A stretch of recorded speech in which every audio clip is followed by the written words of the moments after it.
네, 매주 월요일은 법률 상담 코너 준비되어 있습니다. 김순득 종합법률사무소 대표이신 김순득 변호사 모셨습니다. 안녕하세요. 네, 안녕하세요. 네, 오늘은 어떤 주제 준비되어 있나요? 우리가 햇빛을 쬐을 수 있는 권리. 제가 이제 경주에서 고등학교를 마치고, 네. 서울로 이제 대학을 갔었는데, 저는 이제 농가 밭이 있는 곳에서만 살다가 서울에 가서 반지하에 처음 자취생활을 시작했거든요. 네. 그래서 우리 집은 그나마 이제 그래도 그 바깥쪽에 있어서 조금 햇빛은 들어왔어요. 네. 근데 그때 우리 자취방에 방이 한 7개 있었는데, 제 방을 제외하고 6개는 하루 종일 햇빛이 안 들어와요. 그래서, 어떻게 사람이 햇빛을 안 쬐고 어떻게 살 수 있는가? 어떻게 살지? 이렇게 생각했었는데, 뭐 네. 서울은 대부분이 그런 경우가 많으니까, 네. 부산도 뭐 반지하도 있을 거고, 그죠? 그리고, 평소에 햇빛을 잘 쬐고 있다가, 갑자기 우리 집 근처에 높은 건물이 올라가게 되면, 네. 햇빛을 못 쬐게 되잖아요. 그렇죠. 그게 이제 보호받을 수 있는 권리가 1조건인데 오늘은 1조건이 침해됐을 때 어떠한 권리 구제 방안이 있는지 네. 이 부분에 대해서 한번 살펴보고자 합니다. 그리고 또 법률적으로요, 그 1조건 어느 정도 내가 침해받았을 때 이의를 제기할 수 있나 이런 것들도 사실은 알아야 되잖아요. 정확하게. 그렇죠. 예. 법적으로. 예. 그럼 1조건에 대해서 정확하게 어떻게 정의를 할 수 있나요? 우리가 1조건은 북측 건물의 거주자가 인접한 남측 토지상의 공간을 통해서 햇빛을 받고 있는데 남측 토지의 사용권자가 그 토지 위에 건물, 기타 공작물을 설치함으로써 이를 방해하는 경우에 북측 거주자가 일정한 햇빛을 받기 위하여 법적으로 그 보호를 요구할 수 있는 권리입니다. 우리가 유식하게 이야기했을 네. 때 이렇게 정의를 합니다. 그렇군요. 근데 그러면은 1조건 보호의 판단 기준도 굉장히 네. 또 어려울 것 같은데요? 네, 맞습니다. 그 1조건 보호의 판단 기준뿐만 아니라 우리가 일상생활에서 발생하는 부분에 있어서 대부분이 판단 기준이 뭐냐 하면 네. 수인 한도론이라는 게 있습니다. 수인 한도론. 수인 한도론? 네, 이건 쉽게 또 뭐예요? 말씀드려서 일정한 범위 내에서는 받아들여야 된다는 거예요. 층간소음 같은 경우에도 예를 들어서 윗집에서 하루 종일 살면서 한 번 쿵소리 났어요. 네. 그러면 층간소음 침해다. 손해배상해 주세요. 이러면 안 되겠죠. 그러면 누구도 살 수가 없어요. 네. 1조건도 마찬가지죠. 어느 정도의 햇빛을 쬐지 못할 권리는 용인을 해야 되는 거고 같이 살아야 되니까. 그렇죠. 예. 그 범위를 넘어서는 경우에는 피해자에게 손해배상이나 방해 제거, 네. 방해 예방 청구권 등 구제책을 인정하겠다는 이론이 바로 수인 한도론입니다. 네. 그래서 수인 한도론은 가해자와 피해자의 이익, 즉 가해자의 건물이 건축됨으로써 피해자가 받는 일조 등 생활이익의 침해와 가해자의 권리 행사의 사회적 타당성을 비교 형량해서 네. 어느 정도의 수인이 필요하다는 것을 전제로 판단하는 이론입니다. 네. 굉장히 어려운데요? 그렇죠. 그렇죠. 예. 그래서 그렇다면- 구체적으로 판단할 네. 수밖에 없어요. 케이스 바이 케이스. 그러니까요. 그렇다면 이 수인 한도를 판단하는 요소가 굉장히 중요할 것 같아요. 우리가 이제 1조건 침해가 됐을 때는 실무상 대세는 우선 1조 피해 파악 방법으로서 피해가 극대화되는 동지를 기준으로, 아무래도 동지 같은 경우는 해가 떠 있는 기간이 가장 짧잖아요. 네, 네. 그 동지를 기준으로 했을 때 기준 시간대인 오전 8시부터 오후 4시까지 총 1조 시간이 4시간 이상이 되거나 네. 오전 9시부터 오후 3시까지의 연속 1조 시간이 2시간 이상이 되는 경우에 네. 이런 수인 한도 내에 있는 것으로 봅니다. 최소 이 정도는 나와줘야 그렇죠. 되는데 이 정도가 나와주지 않으면 이때 이의를 제기하는 거죠. 그렇죠. 네. 예. 우리가 1조건 침해가 문제되는 대부분의 사안은 피해 건물이 우리가 1조건을 침해받고 있습니다 하는 이 건물이 먼저 건축된 경우가 대부분이겠죠. 그렇죠. 이미 건물이 있는데 우리가 그 옆에다가 건물을 신축하고 난 다음에 너희 건물 때문에 우리가 1조건 침해를 받고 있어.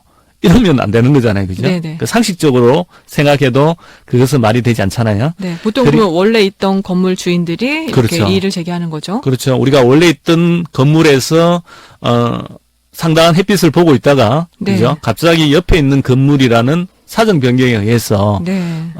우리가 햇빛을 볼 수 있는 그 시간이 줄어드는 거기 때문에 네. 그 부분에 대해서 이제 1조건의 문제를 구하는 거고, 그리고 창고, 공장, 사무소 등은 아무래도 일반 주택에 비해서 1조를 필요하는 정도가 낮다고 볼 수 있잖아요. 네.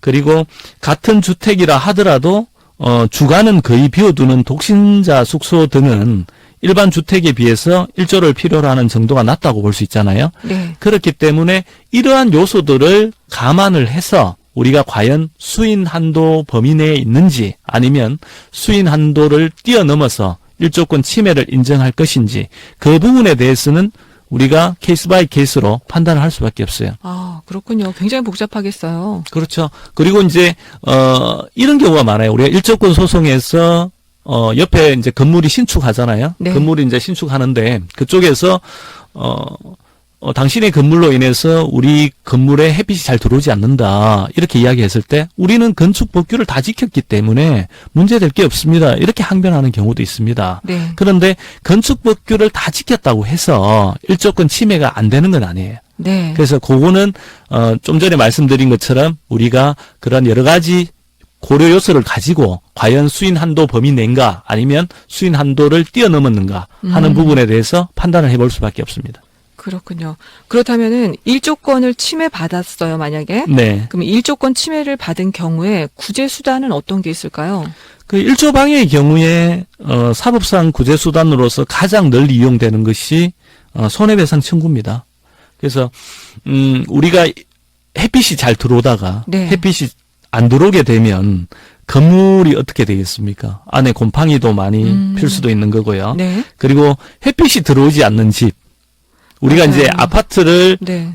구입하러 이렇게 돌아다니면 우리나라 사람들이 다 남향을 선호하잖아요. 그쵸. 남향을 선호하고 가격대도 굉장히 비싼 부분이고 뭐 동향 그죠? 햇빛이 뭐 오후에 든다든가 네. 이렇게 된다면 아무래도 우리가 생활하는 데 있어서 좀 어려움이 있고 아무래도 주택의 가치가 떨어질 수밖에 없잖아요. 네. 그리고 햇빛이 안 들어온다고 하면 저도 대학 시절에 반지하에 살 때 보니까 네. 햇빛이 안 들어오니까 계속 잠만 자게 돼요.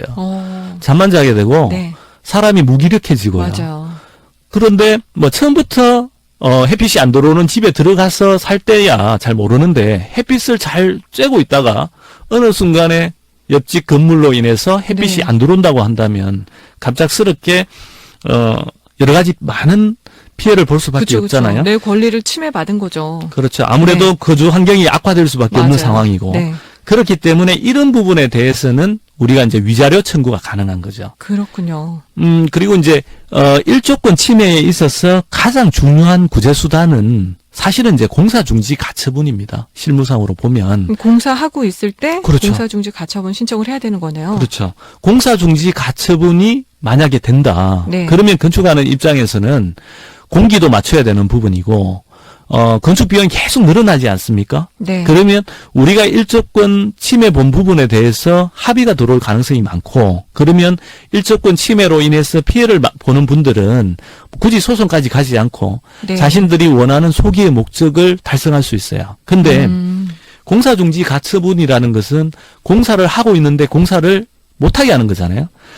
그렇기 때문에 굉장히 엄격한 요건 하에서만 인정되는 겁니다. 갑자기 우리 집에 햇빛이 안 들어온다 해서 공사중지 가처분 신청을 하면 법원에서 다 받아주는 게 아니라 네. 또 여러 가지 고려를 다 해봐야 되는 거예요. 아. 뭐 감정도 해볼 수도 있는 부분이고 하기 때문에 그런 부분을 고려해서 공사중지 가처분 인용 여부를 결정하게 되는데 판례 중에 신축한 아파트로 인해서 그 학생들의 1조권이 침해된 문제된 그런 사안이 있었거든요. 학교예요? 그러면? 예, 그 학교 주위에 이제 건설 회사에서 아파트를 이제 짓고 있었는데, 네. 당초 예정대로라면 27층을 예상하고 있었는데, 네. 법원에서 공사중지 가처분을 인용을 해서 20층 내외로 1조권 침해를 이유로 그렇게 받아들인 경우도 있습니다.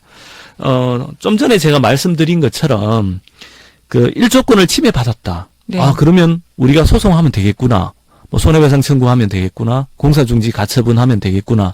이렇게 간단하게 생각할 문제는 아니잖아요. 네. 과연 어떠한 경우에 1조권 침해로 볼 거냐. 네. 그것은 케이스 바이 케이스로 파악을 해야 되는 부분이고 우리가 동일한 사안은 절대 없거든요. 사람의 얼굴이 다 다르듯이 다 다르단 말이에요. 모든 처해 있는 환경도 다른 거고 그죠. 네. 그렇기 때문에 괜히 무작정 네.